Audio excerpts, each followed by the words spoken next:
Quick question, if you pay for a slice of cat, do you own it for the amount of time that you paid for it? Yes or no? Have you ever thought about that? Cause I haven't. Like, share, subscribe if you do. Hit the bell for notifications. Social media is on the screen and on the links in the description. This is a free therapy session, so please share your thoughts and concerns on this one for surely. Anyways, let's go ahead and get this banger popping. The less you do for a man, the more he does from you. And this is something I learned directly from being a dominatrix. These men would come in, they would pay me, and some of them honestly would think they owned me for that hour because they paid me. And so it was like, I want you to do this, I want you to spank me, I want you to do this. And I would just sit in the chair and blow on my nails and wipe it on, and I'm just like, you done? That would drive them insane. You know? You do realize that you just called yourself a dominatrix, and you just said you get charged to do the do. So technically, if I'm gonna be honest, you are being owned for that hour, for that 15 minutes, for that 30 seconds, for however long the session was. If you got a transaction on your cooch, you're being owned. If you put a fee on your body, you are getting, and it goes for the men too. If you put $30 on your piece, boy, you owned. I mean, it's just common sense at this point. Like, I don't know what we're talking about here. If you don't like the fact that you think somebody's owning you, then leave that industry alone. Go do something else. Obviously, you're a dominatrix. If he's saying go spank him, go spank that freaky little nigga ass. What are you talking about? I feel like reading a magazine, actually. You know, I know we have an hour together and you did kind of pay me, but I don't like your tone. So until you fix that and get on your knees and give me a reason to get out of this seat, I'm not getting up. And then all of a sudden, I'm sorry, goddess. What do I do? You want me to get water? What do you want me to do? Nobody's not calling you goddess. Nobody's not calling you that. What the hell?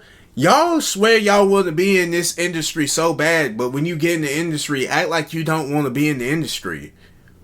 Make up your mind. If you want to be a big businesswoman, then go be the big businesswoman if you can. Why you gotta always resort to X? Why you gotta resort to the X if you're such a boss chick? That's the question that I have for you. Story time. I went on a date with a man recently. I know, mistake number one right there. And at the end of it, he said to me, how do you want to split the bill? Pokedex! What's that Pokemon? Entitled to a man's money mon, the drain your pockets type Pokemon. Entitled to a man's money, Mon? What does it do? When this Pokemon is hungry, it will put on a mask to then bait a random stranger into giving it food. If they do not receive food right away, they will remove their mask and transform into their final form Parasite. Whoa! Is there any special abilities? Their special attack, I'm a victim, drains empathy out of human males, making them feel self-conscious about putting themselves first, leaving them open to being drained by their final move, Gold Digger.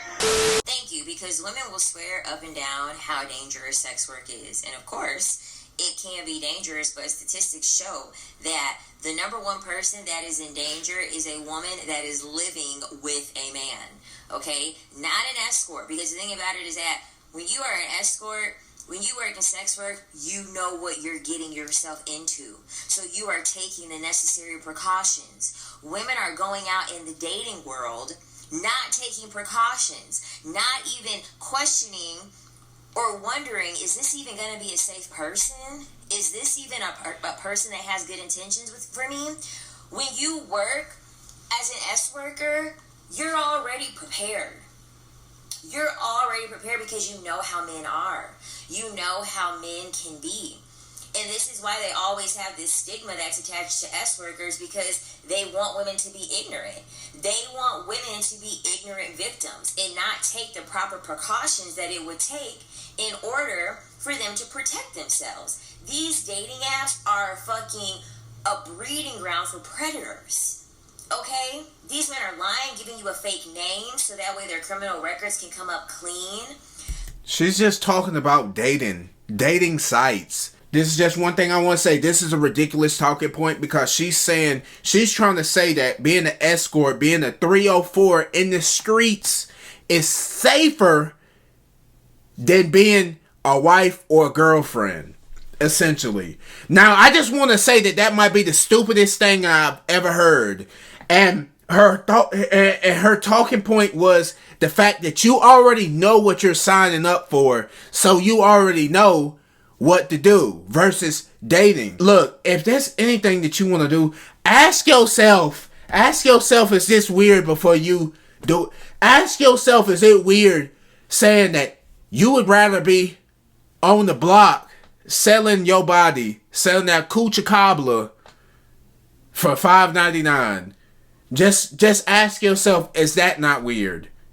And then you get back to me, okay? Me and my community, me and the women over here that ain't doing none of that, they actually working for their money.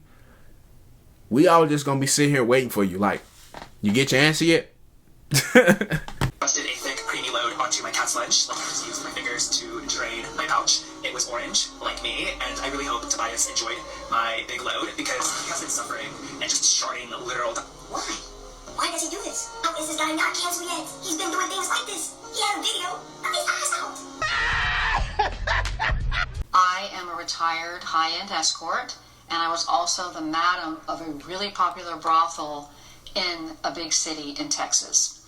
And most of the men who were clients, I would say like 98% of them, were nice guys. Yeah, shocker, right?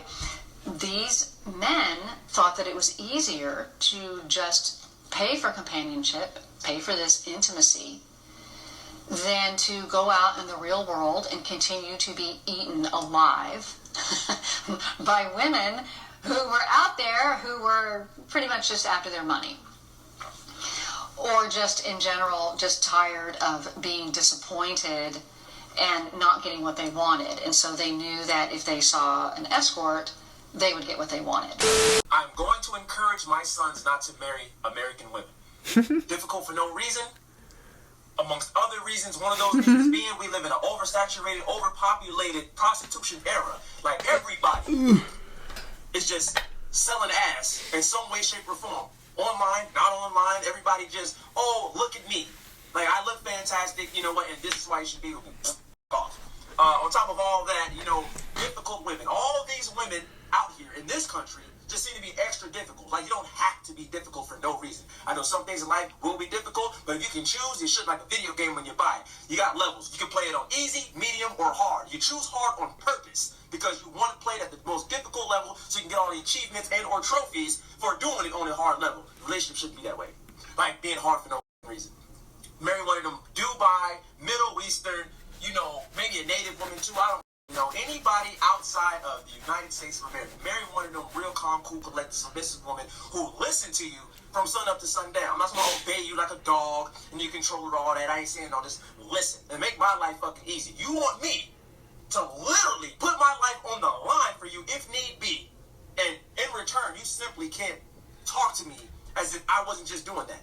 That makes no sense. I got to trade all my time for money, take said money, spend it on you in some way, shape, or form. Whether it's vacations, food, housing, you fucking name it. Every little thing you need, but you're talking to me, you're treating me as if I'm down here. Well, I ain't gonna lie.